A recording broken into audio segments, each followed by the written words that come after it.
जिंदगी में आप कितनी बार हारे ये कोई मायने नहीं रखता, क्योंकि आप जीतने के लिए पैदा हुए हैं. नमस्कार, स्वागत आहे तुमचं पुन्हा एका नवीन व्हिडिओमध्ये. आजच्या व्हिडिओमध्ये आपण सामाजिक शास्त्रे TET पेपर 2 सराव प्रश्नसंच भाग 6 पाहणार आहोत. हा सराव प्रश्नसंच मध्ययुगीन भारताचा इतिहासाचा आहे. तसेच सर्व स्पर्धा परीक्षांसाठी अत्यंत उपयुक्त असा हा प्रश्नसंच आहे. सो व्हिडिओ शेवटपर्यंत नक्की पहा. व्हिडिओ आवडल्यास व्हिडिओला लाईक करा. आपलं चॅनल सबस्क्राईब करून ऑल नोटिफिकेशन बेलला जरूर प्रेस करा. सुरुवात करूया आजच्या व्हिडिओला.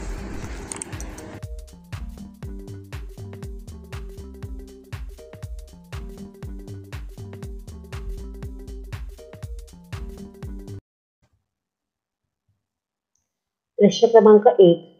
सामंत खालीलपैकी कोणास म्हणतात? योग्य पर्याय आहे पर्याय क्रमांक 4 सरदार. प्रश्न क्रमांक 2. खालीलपैकी कोणत्या शतकामध्ये रोमन साम्राज्याचा शेवट झाला? योग्य पर्याय आहे पर्याय क्रमांक 1 5व्या. प्रश्न क्रमांक 3. सम्राट शार्लमनची सत्ता खालीलपैकी कोठे होती? योग्य पर्याय आहे पर्याय क्रमांक 3 युरोप. प्रश्न क्रमांक 4. सामंतशाही खालीलपैकी कोणत्या इसवी सनामध्ये अस्तित्वात आली? योग्य पर्याय आहे पर्याय क्रमांक 2 8वे. प्रश्न क्रमांक 5. सामंतशाहीची स्थापना खालीलपैकी कोठे झाली? योग्य पर्याय आहे पर्याय क्रमांक 3 युरोप. प्रश्न क्रमांक 6. सामंतांना खालीलपैकी कोणते काम करावे लागत असे? योग्य पर्याय आहे पर्याय क्रमांक 4 वरील सर्व. म्हणजेच राजाच्या वतीने न्यायदान करणे, 2 प्रजेचे रक्षण करणे, 3 शांतता व सुव्यवस्था राखणे. प्रश्न क्रमांक 7. खालीलपैकी कोठून सामंत त्यांच्या प्रदेशाचा कारभार पाहत असत? योग्य पर्याय आहे पर्याय क्रमांक 3 गढी. प्रश्न क्रमांक 8. भूदास म्हणजे काय? योग्य पर्याय आहे पर्याय क्रमांक 2 जमीन असणारा शेतमजूर. प्रश्न क्रमांक 9. युरोप बरोबर होणाऱ्या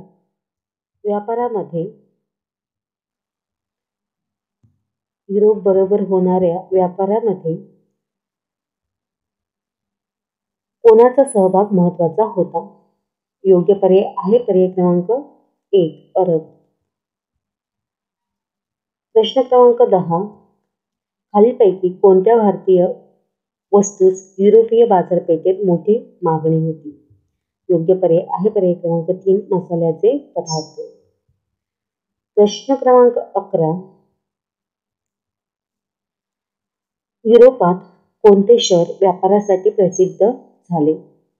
योग्य पर्याय आहे पर्याय क्रमांक 3 दोन्ही शहरे, म्हणजेच जिनोआ आणि व्हेनिस ही दोन शहरे. प्रश्न क्रमांक 12. इस्लाम शब्दाचा अर्थ खालीलपैकी कोणता आहे? योग्य पर्याय आहे पर्याय क्रमांक 4 वरील सर्व. म्हणजेच परमेश्वरावर नितांत श्रद्धा असणे, 2 ईश्वराला संपूर्ण शरण जाणे आणि 3 ईश्वराच्या इच्छांचे आज्ञांचे पालन करणे. प्रश्न क्रमांक 13. दररोज किती वेळा ईश्वराची प्रार्थना करावी अशी इस्लामची शिकवण आहे? योग्य पर्याय आहे पर्याय क्रमांक 4 5 वेळा. प्रश्न क्रमांक 14. खालीलपैकी असत्य विधान कोणते? आणि योग्य पर्याय आहे पर्याय क्रमांक 2 रोज ईश्वराची किमान एकदा तरी प्रार्थना करा. हे असत्य विधान आहे. प्रश्न क्रमांक 15. विखुरलेल्या अरबांच्या टोळ्यांना संघटित कोणी केले? योग्य पर्याय आहे पर्याय क्रमांक 3 मुहम्मद पैगंबर. प्रश्न क्रमांक 16. खालीलपैकी कोणत्या विद्यापीठात एकाच वेळी 12,000 विद्यार्थी शिक्षण घेत असत? योग्य पर्याय आहे पर्याय क्रमांक 1 कैरो. प्रश्न क्रमांक 17. अरबांनी खालीलपैकी कोणत्या देशाच्या प्राचीन वैज्ञानिक ग्रंथाचे अरबी भाषेत भाषांतर केले? योग्य पर्याय आहे पर्याय क्रमांक 4 ग्रीक व भारत. प्रश्न क्रमांक 18. युरोपातील स्पेनमध्ये आशियामधून अरब व्यापाऱ्यांनी काय नेले? योग्य पर्याय आहे पर्याय क्रमांक 3 खजुराची झाडे. प्रश्न क्रमांक 19. 8व्या शतकामध्ये मुहम्मद बिन कासिम याने कोणत्या राजाचा पराभव केला? योग्य पर्याय आहे पर्याय क्रमांक 1 दाहिर. प्रश्न क्रमांक 20. गणित विषयक भारतीय संकल्पना कोणामुळे पाश्चात्य जगाला समजल्या? योग्य पर्याय आहे पर्याय क्रमांक 3 अरब. प्रश्न क्रमांक 21. बंगाल प्रदेशातील सर्व राजांनी मिळून प्रमुखपदी कोणाची निवड केली? योग्य पर्याय आहे पर्याय क्रमांक 1 गोपाल. प्रश्न क्रमांक 22. बंगालमध्ये पाल सत्तेची स्थापना केव्हा करण्यात आली? योग्य पर्याय आहे पर्याय क्रमांक 4 इसवी सन 725. प्रश्न क्रमांक 23. कोणत्या नदीच्या काठी पुंडवर्धनपूर येथे धर्मपालने आपली राजधानी नेली होती? योग्य पर्याय आहे पर्याय क्रमांक 2 कर्तोया. प्रश्न क्रमांक 24. धर्मपालने राजा इंद्रायुध याचा पराभव केला. इंद्रायुध टिंबटिंब येथील होता. योग्य पर्याय आहे पर्याय क्रमांक 3 कनौज. प्रश्न क्रमांक 25. नागभट्टाने मुंगेर येथे कोणत्या राजाचा पराभव केला? योग्य पर्याय आहे पर्याय क्रमांक 1 धर्मपाल.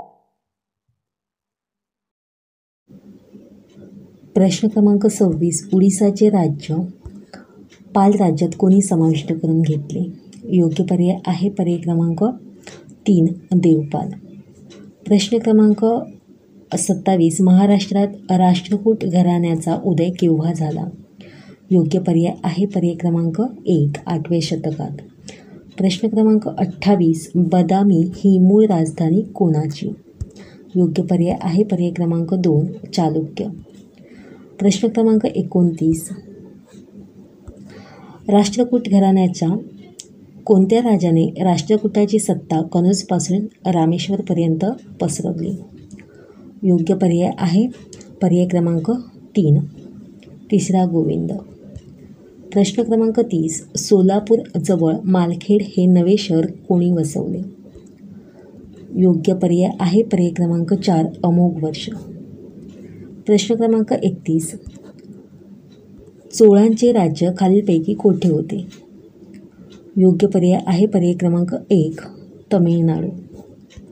प्रश्न क्रमांक 32. चोळ सत्तेचा संस्थापक कोण होता? योग्य पर्याय आहे पर्याय क्रमांक 3 विजयालय. प्रश्न क्रमांक 33. चोळांची राजधानी कोणती होती? योग्य पर्याय आहे पर्याय क्रमांक 2 तंजावर. प्रश्न क्रमांक 34. पहिला राजराज याने खालीलपैकी कोणती राजसत्ताचा पराभव केला? योग्य पर्याय आहे पर्याय क्रमांक 4 यापैकी सर्व चेर गंग आणि पांड्य. प्रश्न क्रमांक 35. खालीलपैकी कोणत्या चोळ राजाने संपूर्ण श्रीलंका जिंकली? योग्य पर्याय आहे पर्याय क्रमांक 3 पहिला राजेंद्र. प्रश्न क्रमांक 36. चोळ राजा पहिला राजेंद्राने बंगाल व मलायाचा द्वीपकल्प जिंकल्यानंतर कोणती नवीन राजधानी उभारली? योग्य पर्याय आहे पर्याय क्रमांक 1 गंगई कोळदचोलपुरम. प्रश्न क्रमांक 37. भारताच्या इतिहासात पहिली मोठी आरमारी मोहीम कोणी हाती घेतली? योग्य पर्याय आहे पर्याय क्रमांक 3 पहिला राजेंद्र. प्रश्न क्रमांक 38. खालीलपैकी कोणी चोळाची सत्ता संपुष्टात आणली? योग्य पर्याय आहे पर्याय क्रमांक 3 मालिक काफूर. प्रश्न क्रमांक 39. इसवी सनाच्या 11व्या शतकात खालीलपैकी कोणाची सत्ता ऱ्हास पावली? योग्य पर्याय आहे पर्याय क्रमांक 4 प्रतिहार. प्रश्न क्रमांक 40.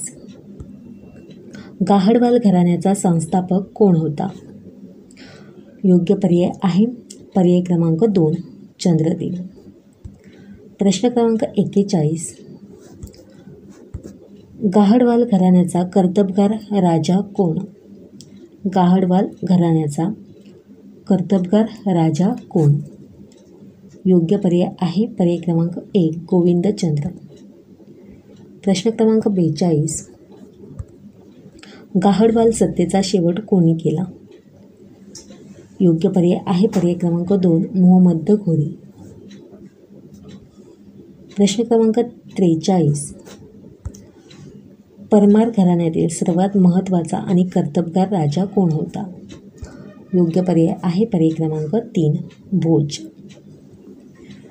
प्रश्न क्रमांक 44. 14व्या शतकाच्या आरंभी परमार घराण्याची सत्ता कोणी संपुष्टात आणली? आणि योग्य पर्याय आहे पर्याय क्रमांक 4 अल्लाउद्दीन खलजी. प्रश्न क्रमांक 45. कृष्णराज हा कोणत्या घराण्याचा संस्थापक होता? योग्य पर्याय आहे पर्याय क्रमांक 2 परमार.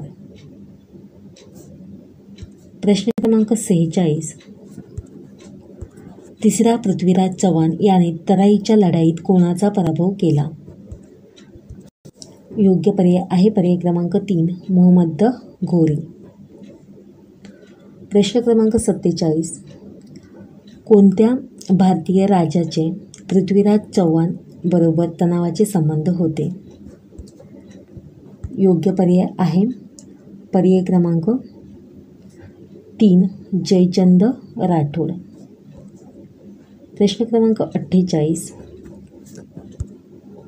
इसवी सन 1192 मोहम्मद घोरी पृथ्वीराज चव्हाणवर चाल करून आला असता पृथ्वीराजाने कोणास मदतीसाठी बोलवले?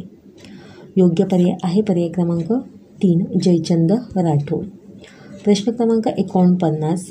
मोहम्मद घोरीने पृथ्वीराज चव्हाणांचा पराभव करून कोणते शहर जिंकून घेतले?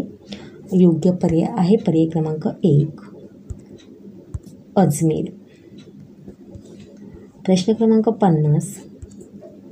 मोहम्मद घोरी पृथ्वीराजावर चालून येणार होता तेव्हा मदतीस जयचंद राठोड गेला नाही.